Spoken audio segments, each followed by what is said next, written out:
¿Qué instrumentos usaron los antiguos astrónomos para realizar sus observaciones y mediciones? ¿Cuándo y dónde surgieron los primeros relojes con minutero y segundero? ¿Qué importancia tiene el cronometraje en las observaciones astronómicas y qué contradicciones se observan con respecto a esto en la historia oficial de la astronomía? Veámoslo, comenzamos.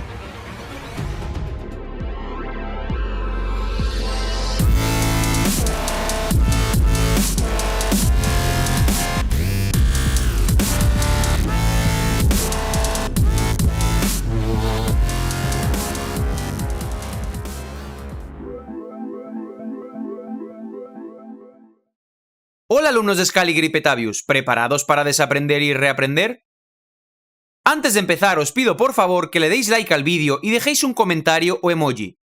Eso ayuda muchísimo a que YouTube lo posicione mejor y con ello pueda llegar a más gente.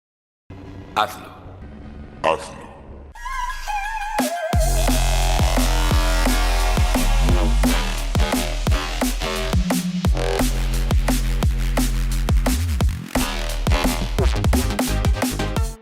En el vídeo de hoy seguiré exponiendo la cuestión de la datación del Almagesto de Ptolomeo, realizada por el equipo científico del proyecto Nueva Cronología, usando la matemática y la astronomía. Os recuerdo que hoy en día se cree que Ptolomeo y su obra datan del siglo II después de Cristo, cómputo escaligriano. Pero como ya os explicaré más adelante, eso no es cierto. Si todavía no sabéis a qué me refiero con cómputo escaligriano, aquí tenéis el vídeo en el que introduzco brevemente el tema. Así pues, hoy os hablaré de tres temas principales. 1. El cielo estrellado actual. 2. La astrometría y los antiguos instrumentos de medición astronómicos de los siglos XV y XVII. 3. La medición del tiempo y los dispositivos de cronometraje en las antiguas observaciones astronómicas. Pero antes de empezar, quiero dejar claro que no voy a entrar en temas complejos de nociones y cálculos astronómicos, no os preocupéis. Thank you. Todo aquel que esté interesado en este tema y quiera profundizar por su propia cuenta, puede hacerlo consultando la bibliografía final. Profesional. Muy profesional. Por tanto, en este vídeo no voy a hablaros de la eclíptica, el ecuador, la precesión, la nutación y la ecuación matemática de Euler-Poisson-Darboux, ni de las coordenadas ecuatoriales y eclípticas y del método de su medición, ni de las fórmulas y algoritmos para el cálculo retroactivo del cielo, es decir, hacia el pasado, ni mucho menos de los catálogos de cálculo ni de la fórmula de Newcomb-Kinoshita. Mi objetivo no es hacer que os aburráis y os entren ganas de salir corriendo. Thank you. Dicho esto, comenzamos. El cielo estrellado actual. Para datar un antiguo catálogo estelar con base en los valores numéricos de las coordenadas de las estrellas que éste contiene, uno debe saber calcular la posición de las estrellas en la esfera celeste en los diferentes momentos del pasado. La información inicial es la descripción del cielo estrellado contemporáneo. De esta descripción solo tendrán importancia las coordenadas de las estrellas, las velocidades de sus movimientos propios y también sus magnitudes. Adelantándome en mi exposición, debo decir que el método de datación propuesto por el equipo científico del proyecto Nueva Cronología solamente funciona con la condición de que la distribución recíproca de las estrellas cambie con el tiempo. La rotación de toda la esfera celeste debido a un cambio en el sistema de coordenadas no puede servir para una datación independiente del catálogo del Almagesto. Así pues, veamos aquellas características de las estrellas que usa el equipo de la Nueva Cronología. La magnitud de una estrella en un catálogo actual es un número que caracteriza la luminosidad de dicha estrella. A menor valor, mayor luminosidad de la estrella. Las magnitudes de las estrellas eran indicadas en los catálogos ya en tiempos antiguos. El Almagesto de Ptolomeo contiene las magnitudes de todas las estrellas que enumera. Las estrellas más luminosas se indican como astros de magnitud 1, las que tienen menor luminosidad de magnitud 2, etc. En los catálogos actuales se suele utilizar la misma escala para indicar la luminosidad, pero las magnitudes de las estrellas, hablando en general, se expresan en ellos como fracciones. Por ejemplo, la estrella Arturo, que en el Almagesto tiene magnitud 1, en el catálogo de estrellas brillantes de Hofflit, 1982, tiene una magnitud de 0,24, mientras que Sirius, que en el Almagesto también tiene magnitud 1, en el catálogo de Hofflit tiene una magnitud de menos 1,6. De esta manera, Sirio es más brillante que Arturo, aunque Ptolomeo consideraba que ambas estrellas eran igual de luminosas. Probablemente el hecho es que antiguamente la luminosidad, es decir, la magnitud de las estrellas, se determinaba por el observador a ojo. Al mismo tiempo, tenían importancia el color de la estrella, la luminosidad de su entorno, etc. Por eso las magnitudes de las estrellas se estimaban de manera muy tosca. Actualmente, la magnitud de las estrellas se determina con el método fotométrico. La comparación de las magnitudes de las estrellas del Almagesto con sus valores exactos actuales, realizada en el trabajo de Peter Schignobel, muestra que la divergencia no supera por norma 1 o 2 unidades. Al calcular las posiciones reales de las estrellas en el pasado, el equipo científico del proyecto Nueva Cronología usó principalmente el catálogo de estrellas brillantes de Hofflit, donde figuran las características de aproximadamente 9000 estrellas hasta la magnitud 8. Os recuerdo que, a ojo desnudo, solo se puede llegar a percibir estrellas hasta las magnitudes 6 y 7. En el catálogo estelar del Almagesto, según afirma Ptolomeo, figuran todas las estrellas de magnitud 6 de la parte visible del cielo. Es verdad que al decir todas, Ptolomeo claramente exagera, puesto que en la parte visible del cielo hay muchas más estrellas de hasta magnitud 6 que en el catálogo del Almagesto. Este es uno de los motivos por los que, al intentar identificar las estrellas del Almagesto con las estrellas del cielo actual, calculado hacia atrás, de manera retroactiva, a veces surgen ambigüedades.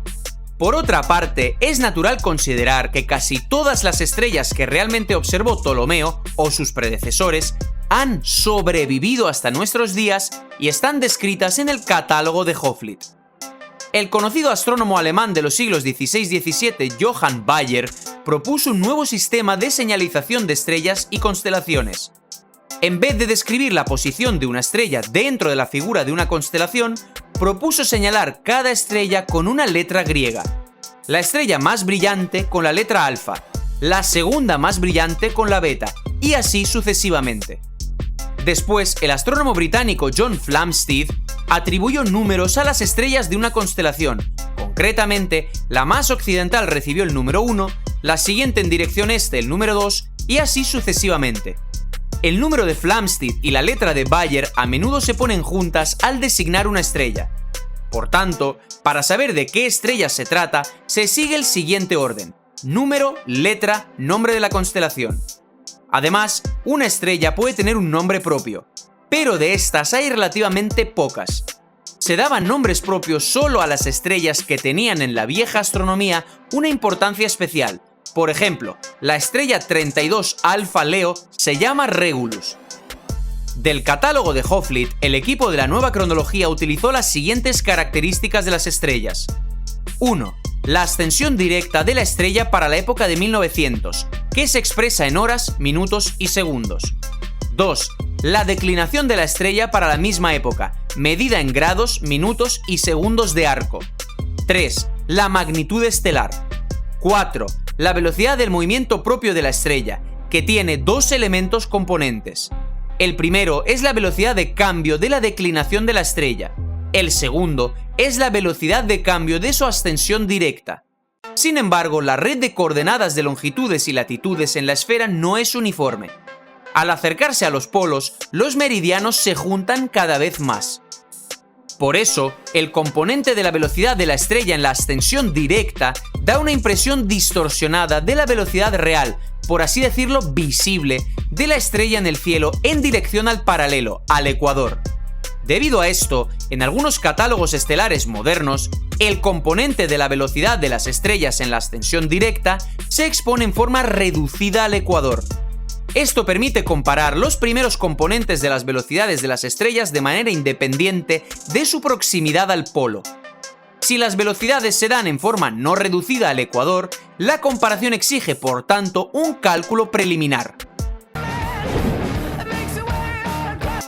Por ejemplo, en el catálogo de Hofflit, usado por el equipo de la Nueva Cronología, las velocidades vienen dadas en su forma reducida al ecuador.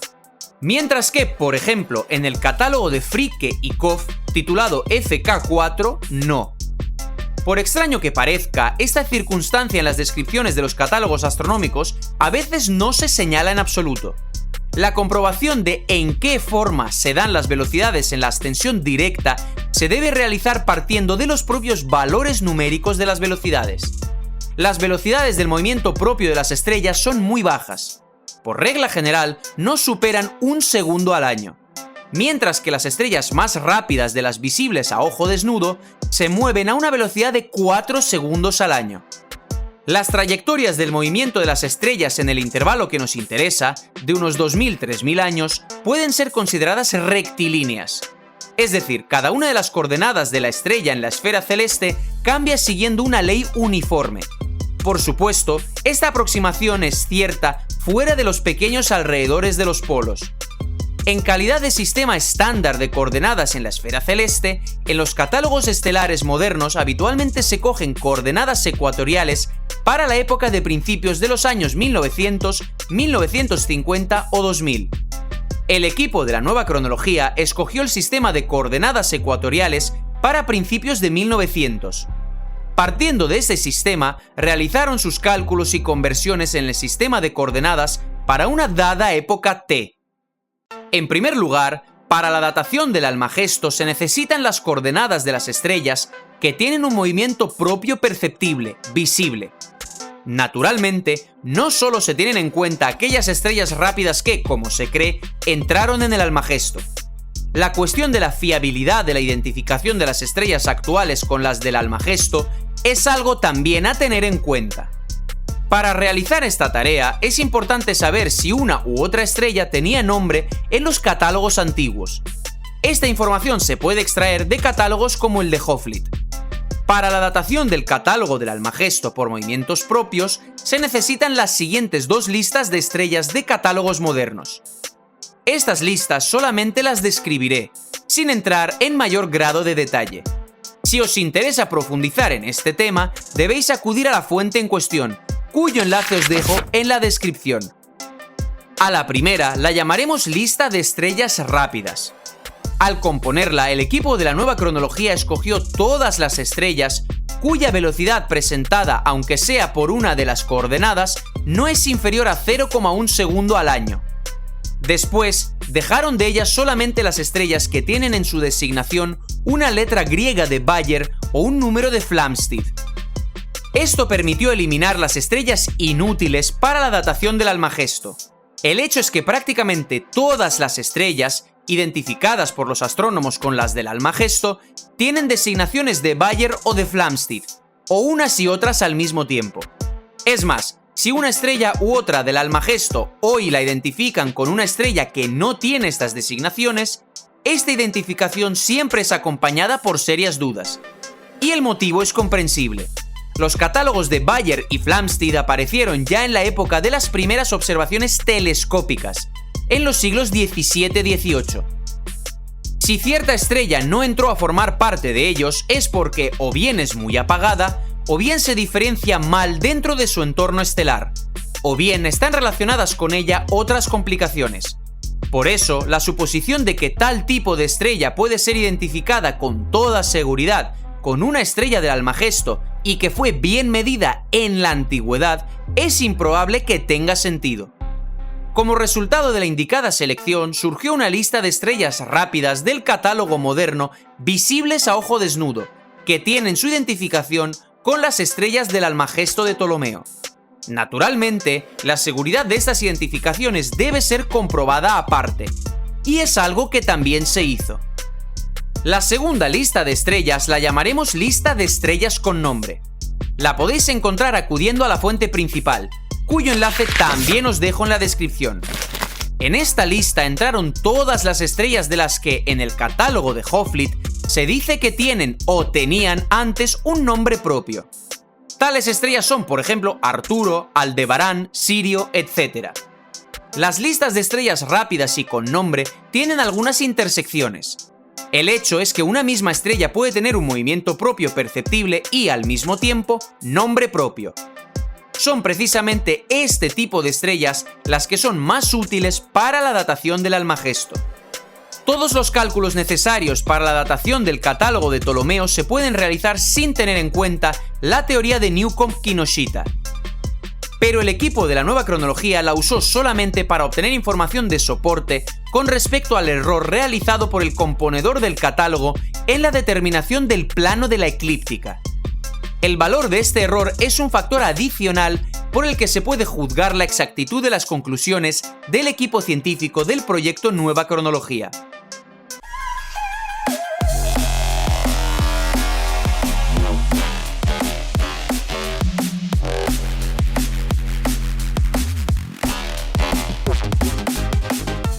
Astrometría y antiguos instrumentos de medición astronómica.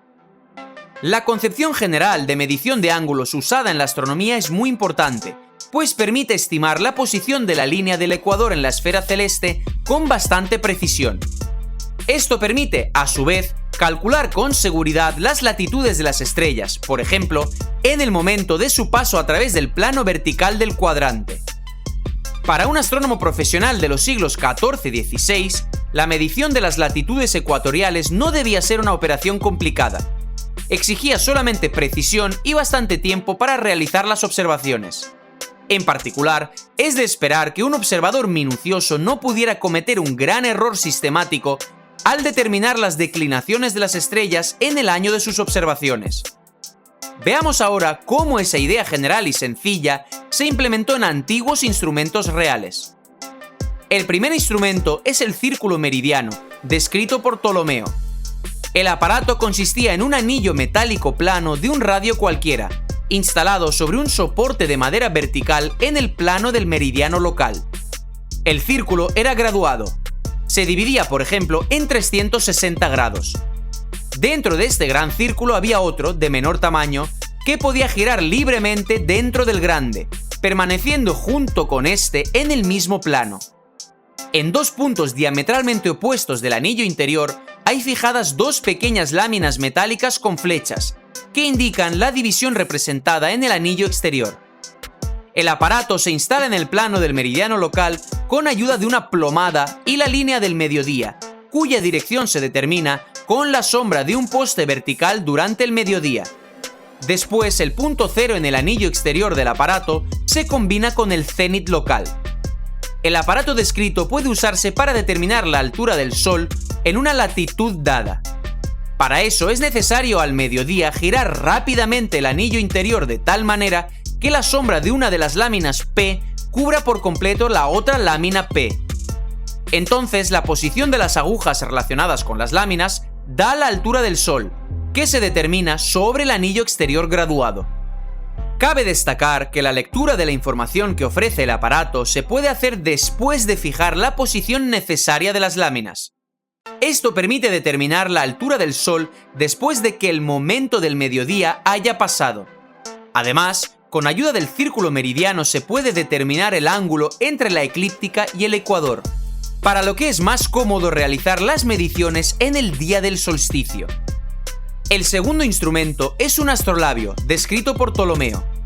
El significado del término griego original, astrolabion, cambiaba con el tiempo, como se cree hoy en día en la historia scaligeriana de la astronomía.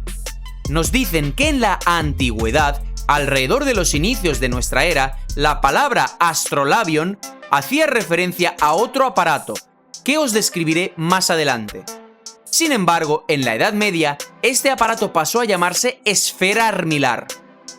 Hoy en día, algunos astrónomos, como por ejemplo el soviético y ucraniano Iván Antonovich Klimushin, consideran que Ptolomeo no describe en el Almagesto un astrolabio, sino un astrolabion o esfera armilar.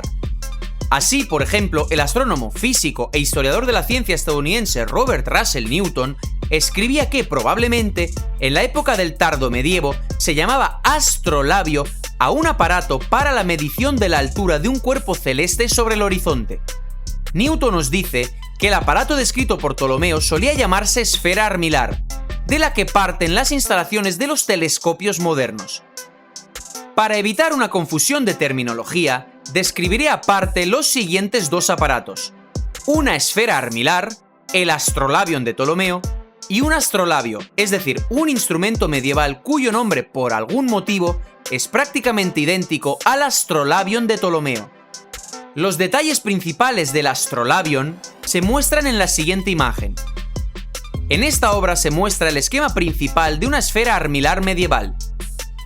He aquí el aspecto que tendría una esfera armilar, como admiten los propios historiadores, de tipo ptolemaico, con un diámetro de 1,17 metros.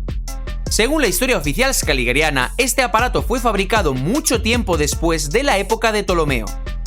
Perteneció al gran astrónomo danés del siglo XVI Tycho Brahe, de quien os hablé en el vídeo anterior de esta serie. Resulta que, tras el transcurso de milenio y medio, los instrumentos astronómicos supuestamente casi no habían cambiado. Vemos que los instrumentos del antiguo Ptolomeo supuestamente del siglo II después de Cristo y los del siglo XVI de Tycho Brahe son prácticamente idénticos, como salidos de un mismo taller. He aquí una antigua representación de la gran esfera armilar de Tycho Brahe. Voy a describiros de manera muy breve y simplificada cómo se usa una esfera armilar.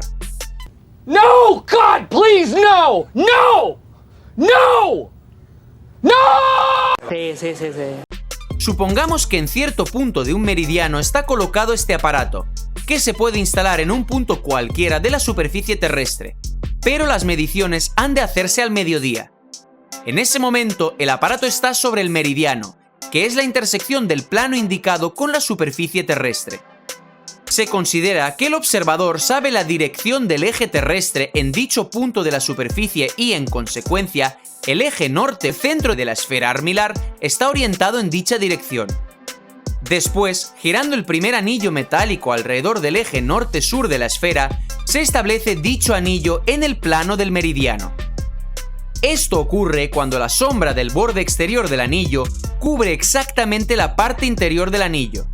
Finalmente, fijando el plano del primer anillo, se establece el segundo anillo, de manera ortogonal al primero, de tal manera que su parte interior esté en la sombra, arrojada por la parte exterior. Este esquema muestra claramente que, como resultado de estas acciones, el segundo anillo acaba exactamente en el plano de la eclíptica, o acaba siendo, más concretamente, paralelo al plano de la eclíptica. Así se determina el ángulo que hay entre la eclíptica y el ecuador. Este era el aparato que se cree que usaron los astrónomos antiguos. A pesar de la simple idea geométrica, son evidentes las numerosas complicaciones que introducen diferentes tipos de errores en los valores numéricos del ángulo medido. En particular, el observador debe conocer con bastante exactitud los siguientes parámetros. A. La dirección del eje centro-norte paralelo al eje de la Tierra. B. El día del solsticio. C. El momento del mediodía en el punto de la superficie terrestre en el que se encuentra. Como señala Robert Newton, el principal defecto de este instrumento es que debe ser usado muy rápido, puesto que la rotación de la Tierra desajusta la configuración del aparato.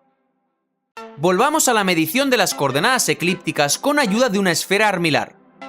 Después de que el aparato haya sido instalado en correspondencia con las reglas descritas, durante corto tiempo está configurado según el sistema eclíptico de coordenadas. Concretamente, el plano del segundo anillo es paralelo al plano de la eclíptica. Los puntos que están en extremos opuestos del anillo corresponden a los puntos del solsticio. Se supone que ambos anillos están graduados. En consecuencia, en el segundo anillo se determinan los puntos que corresponden a los equinoccios. Estos puntos dividen el arco entre los puntos del solsticio por la mitad.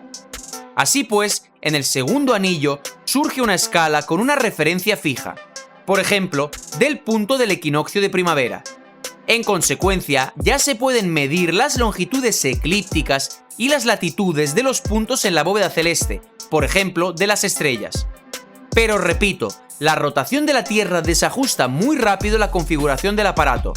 Por eso es imprescindible tener un cronómetro muy preciso para, descontando el tiempo, poder compensar la rotación terrestre y reconfigurar el plano. Así es como se hace precisamente en el caso de los instrumentos modernos de medición, en los que la rotación de la Tierra se compensa por un sistema de seguimiento automático. Para la comodidad de las mediciones de las coordenadas eclípticas de los objetos celestes, En la esfera armilar se añade también un tercer anillo, que puede girar alrededor de todo el eje. Este eje, a su vez, puede deslizarse por el segundo anillo, es decir, el que está en el plano de la eclíptica. Veamos ahora el tercer instrumento, conocido como cuadrante. Gran quadrante Vincent 16. Este instrumento resulta si en el centro del círculo meridiano se instala un puntero afilado perpendicular al plano de dicho círculo. Entonces la sombra solar del puntero cae sobre la parte inferior, septentrional, del círculo meridiano. Esta sombra se puede mover en los límites de un cuarto de círculo. Por eso, para la medición de la altura del Sol, basta con poner divisiones solo en un cuarto del anillo. De esta manera, el cuadrante es una lámina, una placa con un cuarto de círculo graduado, que se instala en el plano meridiano. La altura del Sol sobre el horizonte durante el mediodía la muestra la sombra que arroja el puntero sobre la escala. He aquí un cuadrante astronómico del libro de Oronce-Finé del año 1542. Un cuadrante. He aquí un pequeño cuadrante de Tycho Brahe, con un radio de 39 centímetros. 2 cuadrantes. Esto es un instrumento paraláctico de Tycho Brahe. Esta imagen muestra un sextante de Tycho Brahe con un radio de 1,55 metros. Mientras que esta otra muestra otro sextante de dicho astrónomo, del mismo tamaño que el anterior. He aquí una antigua representación del astrónomo Hevelius, al que vemos haciendo observaciones con ayuda de un sextante. El cuarto instrumento es el astrolabio propiamente dicho. El astrolabio medieval es una lámina metálica redonda y plana con un diámetro de alrededor de medio metro, en cuyo borde se ubica un anillo inmóvil graduado. En el centro del círculo, en el eje perpendicular al plano del círculo, se instalaba una barra móvil con visores. El aparato podía ser colocado de manera vertical. Para este objetivo sirve una anilla especial en su parte superior, en el borde de la lámina. Suspendido de manera vertical, el plano del círculo se dirige a una luminaria. Después, la barra que se mueve, que gira, también se dirige a la luminaria. De esta manera se determinaba la altura de una luminaria sobre el horizonte. Además, tras medir la altura del Sol al mediodía, se puede determinar la latitud del lugar de observación. Este tipo de medición era probablemente muy inexacto, puesto que el propio método es muy tosco. Se cree que con este aparato de observación se podía encontrar la latitud del punto de observación con una precisión de varios minutos de arco. He aquí una antigua imagen de un conocido instrumento astronómico medieval denominado torquetum, turquetum o turquet. Los historiadores nos dicen que el turquet, que viene a significar turco o musulmán, es característico de la astronomía europea medieval y muestra tanto la herencia intelectual tolemaica como también la tradición islámica. El turquet se usaba para medir los 3 tipos de coordenadas astronómicas y para transformar unas coordenadas en otras, que se exigía para la teoría tolemaica de los planetas. El instrumento que os he mostrado perteneció al humanista, matemático, astrónomo y cartógrafo alemán Petrus Apianus, 1497-1552. De esta manera nos dicen que los turcos medievales recuperaron la teoría de medición tolemaica tras largos siglos de olvido, y solo entonces fabricaron para ella los aparatos necesarios. Y esto ocurrió supuestamente milenio y medio después del antiguo Ptolomeo. Como ahora comenzamos a comprender, el turquet otomano medieval y los aparatos tolemaicos fueron instrumentos coetáneos de los siglos XV y XVII.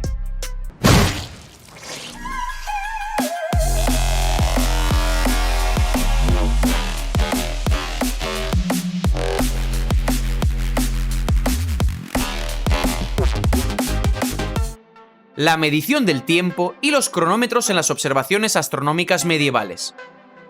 Para realizar observaciones precisas, los astrónomos antiguos debían disponer de cronómetros con minutero o aparatos equivalentes. En relación con esto, es útil imaginarse la historia del desarrollo de los relojes en la Edad Media, para comparar su precisión con la exactitud relativa de las coordenadas incluidas en un catálogo, en particular en el del Almagesto. En general, cabe destacar que los autores medievales tenían una concepción bastante particular del tiempo. El análisis de los documentos antiguos muestra que las ideas anteriores del tiempo se diferenciaban drásticamente de las actuales. En particular, hasta la aparición del reloj, el tiempo solía considerarse antropomorfo, es decir, que su carácter y velocidad de transcurso dependían del carácter de los acontecimientos. Como ya dije en uno de mis primeros vídeos, según la historia oficial, hasta los siglos XIII-XV, los aparatos de medición del tiempo eran una rareza, un objeto de lujo. Ni siquiera todos los eruditos y científicos de la época podían disponer de ellos. El inglés Valgerius se quejaba de que la exactitud de sus observaciones del eclipse lunar de 1091, supuestamente, se vio afectada por la ausencia de cronómetro. En el medievo aparecieron unos aparatos de medición del tiempo inexactos, relojes de arena, relojes solares y clepsidras, es decir, relojes de agua. Pero los relojes de sol solo eran útiles cuando hacía buen tiempo, mientras que las clepsidras seguían siendo rarezas. He aquí unos anillos astronómicos de los siglos XVII y XVIII, utilizados en particular para determinar el tiempo por el sol. El método de su aplicación se muestra en este antiguo grabado. Esta fotografía muestra antiguos relojes de arena. En los siglos XIII y XV, las clepsidras, relojes de agua, empezaron a ser usadas en gran cantidad. El ya mencionado Tycho Brahe usó estos aparatos. Con su ayuda calculaba las velocidades de los planetas. En el medievo, la clepsidra fue un aparato muy extendido, aunque su precisión era escasa. Para aumentar la precisión del cálculo temporal, los constructores de las clepsidras debían tener en cuenta que el agua no sale de manera uniforme por el agujero del recipiente, sino más rápido cuanto mayor sea la presión, es decir, cuanto mayor sea el nivel de agua en el recipiente. A costa de cierta complicación, los constructores de los relojes de agua conseguían que sus aparatos no se quedaran rezagados a medida que se iba vaciando el recipiente superior. No obstante, las clepsidras contaban el tiempo con un error de 10-20 minutos en un día, e incluso los mejores estudiosos de aquel tiempo no podían pensar cómo aumentar significativamente su precisión. Supuestamente a finales del siglo IX comenzaron a usarse ampliamente las velas para calcular el tiempo. Por ejemplo, el rey Alfredo de Inglaterra en sus viajes llevaba consigo velas de la misma longitud y ordenaba encenderlas una tras otra. Esta cuenta de tiempo se siguió utilizando en los siglos XIII-XIV y en tiempos de Carlos V. A estos relojes se les conocía como relojes de fuego. Este método de medición del tiempo existió en algunos países durante mucho tiempo. Por ejemplo, en Japón, hace algo más de 200 años, se usaban relojes en los que ardían por orden unos palillos colocados unos junto a otros con diversos inciensos. Según su aroma se podía, por así decirlo, oler el tiempo. Puedo sentir la música. ¿Te has colocado? ¿Qué? También existieron, como ya he dicho, relojes de fuego. Eran simplemente velas con marcas. Vemos que todos estos métodos muy antiguos de medición del tiempo se seguían utilizando hace relativamente poco. Al parecer, también habían aparecido hacía no tanto tiempo. Los relojes de fuego se usaron durante mucho tiempo en China. Con especies determinadas de árboles, molidos y hechos polvo, se hacía una masa que luego era convertida en palitos cilíndricos, a los que les daban formas diferentes como, por ejemplo, en espiral. Algunos ejemplares de relojes de fuego alcanzaban una longitud de varios metros. A veces, en determinadas partes de estos cilindros, se colgaban bolas metálicas. Al arder el material, estas bolas caían en un cuenco, produciendo un sonido. Huelga decir que este tipo de reloj no era en absoluto exacto y dependía de numerosos factores. Otro tipo muy extendido de relojes medievales eran los de arena. Pero estos aparatos tampoco eran muy precisos debido a las características de la arena usada. Para hacerlos más precisos, hay que usar arena homogénea, suave y seca. Para ello, antiguamente se hacía una mezcla de arena y polvo de mármol, que se hervía con vino y zumo de limón, se secaba y se repetía la operación 9 veces. Y aún así, a pesar de todos estos procesos, los relojes de arena seguían siendo inexactos. Hoy en día se cree que la primera mención de relojes mecánicos data de finales del siglo VI después de Cristo. Después, estos aparatos desaparecen durante mucho tiempo y surgen de nuevo durante el Renacimiento. Se cree que fue en la Italia del siglo XIII donde se creó por primera vez el reloj mecánico. El principio de su funcionamiento no es complicado. Una cuerda con un peso en su punta se enrolla en un eje horizontal. El peso tira de la cuerda de desenrollado, que gira el eje. Si se acopla el eje a una aguja, esta indicará el tiempo. Aunque el principio es sencillo, para su realización práctica hay que conseguir un giro lento y uniforme del eje. Para eso servían las numerosas ruedas que transmitían el movimiento del eje a la aguja, y los diversos reguladores astutos, instalados para garantizar una rotación más o menos uniforme del eje. Los primeros relojes fueron aparatos de grandes dimensiones. Sus grandes mecanismos se instalaban en las torres de las catedrales y los palacios. La rueda de trinquete del reloj de Tycho Brahe tenía un diámetro de 91 centímetros y 1200 dientes. Las ruedas de algunos relojes pesaban cientos de kilos.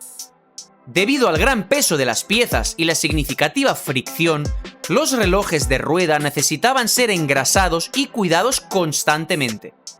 El error de este tipo de reloj era de varios minutos al día. Solo a partir del siglo XV apareció un reloj en el que un muelle sustituía a la cuerda con peso. El peso del aparato enseguida se redujo. A principios del siglo XVI aprendieron a hacer relojes de muelle portátiles, que pesaban solamente 3 o 4 kilos. Este nuevo aparato fue el prototipo de los relojes mecánicos manuales. La catalogación más o menos exacta de estrellas por las longitudes debió comenzar naturalmente con la aparición del reloj con minutero. ¿Para qué hace falta la aguja que marca los minutos? Muy buena pregunta. El hecho es que durante su giro diario, la bóveda celeste con estrellas recorre 1 grado en 4 minutos. De esta manera, en 1 minuto de reloj, una estrella recorre 15 minutos de arco. Los catálogos estelares contienen coordenadas de estrellas con una precisión de hasta minutos de arco. En consecuencia, para alcanzar en el catálogo una precisión de 15 minutos de arco, hay que saber fijar con exactitud sobre un reloj la continuidad del intervalo de tiempo en 1 minuto de reloj. Para alcanzar en el catálogo una precisión de 10 minutos, como por ejemplo en el Almagesto, el observador debe medir con seguridad un intervalo de 40 segundos en el reloj. El aumento de la precisión de un catálogo exige el aumento de la precisión en la medición del tiempo. Claro, un observador podía determinar pequeños intervalos de tiempo, inferiores a 1 minuto, a ojo. Sin embargo, esto introducía errores subjetivos en el catálogo. De esta manera, el minutero o sus análogos debían estar presentes entre los instrumentos de los antiguos astrónomos, que pretendían alcanzar una precisión en sus catálogos de hasta 10 minutos. Mientras tanto, Ptolomeo, al describir detalladamente los instrumentos que deben ser usados para medir las coordenadas de las estrellas, como por ejemplo la esfera armilar, no dice nada acerca de cronómetros o relojes, y en sí no trata el problema de la medición del tiempo durante las observaciones de la giratoria bóveda celeste. La hipótesis de la existencia de relojes con minutero en el siglo II después de Cristo contradice, como ahora veremos, la información scaligeriana acerca de la historia de la técnica relojera. Al mismo tiempo, teniendo en cuenta lo que os he dicho, se sigue que si encontramos un catálogo cuya precisión alcanza realmente los 10 minutos de arco, y tal precisión se confirma con investigaciones estadísticas, entonces podemos suponer con bastante fundamento que el componedor del catálogo usó un reloj con minutero o algún aparato equivalente a este. A mí la ciencia me encanta. De la historia oficial de la creación del reloj se sabe que incluso la aguja que marca las horas, sin la de los minutos, fue introducida en los relojes de agua solamente en el siglo XIII o más tarde. Estos relojes no tenían péndulo y por eso no eran muy precisos. Solamente en el siglo XIV aparecieron, también únicamente con la aguja de las horas, los relojes de torre en las diferentes ciudades europeas. En Milán desde 1306, en Padua desde 1344, etc. Se cree que su creador fue un tal Giovanni Dondi. El aparato se llamó Horologius o astrario. Fabufactus artelosus de Horacio Hafnagel. Y solamente en el siglo XV aparecieron relojes con muelle y peso en calidad de motor. Para las observaciones astronómicas, tales relojes fueron usados primero por Walter y después también por otros, incluido el famoso astrónomo Tycho Brahe. En la historia de la ciencia se cree que, en un principio, los diversos relojes mecánicos tenían solamente una aguja, la de las horas. A mediados del siglo XVI se le añadió otra aguja, la de los minutos. Y 200 años más tarde se le añadió la tercera aguja, la de los segundos. La aparición del minutero en los relojes mecánicos se suele atribuir aproximadamente al año 1550. Se cree que el primer cronómetro fue creado en el siglo XVIII por John Harrison, en 1735. Su cronómetro es un aparato bastante complejo. El reloj mecánico moderno, incluyendo el mecanismo de péndulo, fue creado por el astrónomo, físico, matemático e inventor neerlandés Christian Huygens en 1657. En 1561, en Kassel, se erigió un observatorio donde, por primera vez, fue construido un techo giratorio, un dispositivo que se encuentra casi en todos los observatorios actuales. Tras la muerte de Regiomontano y Walter, el landgrave Wilhelm IV Hessen-Kassel, creador del mencionado observatorio, realizó en él amplias observaciones de las estrellas inmóviles. En general, el objetivo principal de los trabajos del observatorio de Kessel era componer un catálogo estelar. La novedad más destacada fue un reloj con el que se señalaba el tiempo de observación y se medía el movimiento de la esfera celeste. La construcción de un reloj de precisión suficiente para el objetivo exigido se consiguió gracias al genio mecánico del matemático y relojero suizo Jos Bürgi y, en particular, a su descubrimiento de que un reloj se puede regular con un péndulo. Un descubrimiento que él, al parecer, no trató de hacer público y que, por eso, debía ser fabricado de nuevo por su cuenta, antes de que recibiera reconocimiento general. Me refiero al descubrimiento de Galileo y Huygens. Hacia 1586 fueron registradas de la manera más minuciosa las posiciones de 121 estrellas, pero el catálogo más completo, que debía contener más de 1000 estrellas, no fue finalizado. La actividad de Tycho Brahe, aproximadamente en la misma época, pronto eclipsó los trabajos del observatorio de Kessel. Es curioso que en ese observatorio ya se estaban introduciendo correcciones para la refracción atmosférica de la luz. Y, finalmente, solo en tiempos de Huygens, el reloj pasa a ser una parte integral de muchos instrumentos astronómicos. Desde entonces, se pudieron hacer observaciones precisas en cuanto al tiempo y, fijando el intervalo entre los recorridos de dos estrellas a través del meridiano, sacar, con base en la conocida velocidad de movimiento de la esfera celeste, su distancia angular entre sí hacia el este y el oeste. El astrónomo y sacerdote francés Jean Picard fue el primero en valorar la importancia de ese descubrimiento para la astronomía e introdujo mediciones correctas del tiempo en el nuevo observatorio de París. Y esto ha sido todo por hoy. Muchísimas gracias por vuestra atención. Nos vemos en el siguiente vídeo. Hasta la próxima, amigos.